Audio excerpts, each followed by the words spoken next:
Hello, welcome to Emmanuel Mathsacademy. So we want to evaluate this root m over root n. All right.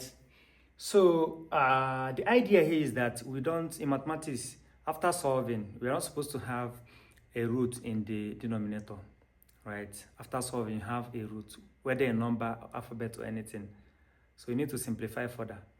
It's just like having subtraction sign in the denominator. Right? Now look at what I mean. Imagine having something like this, maybe 1 over, let's say, okay, 1 over minus 2. You can't have this now. You have to bring this up to have.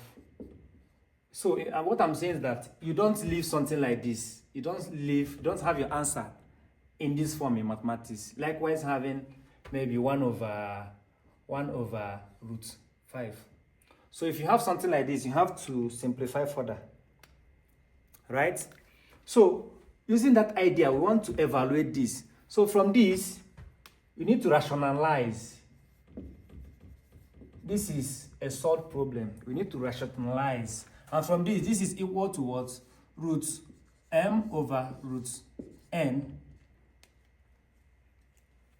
is equal to root m over root n times what you have in your denominator here. N over what? Root n. Right? So this is the rationalization.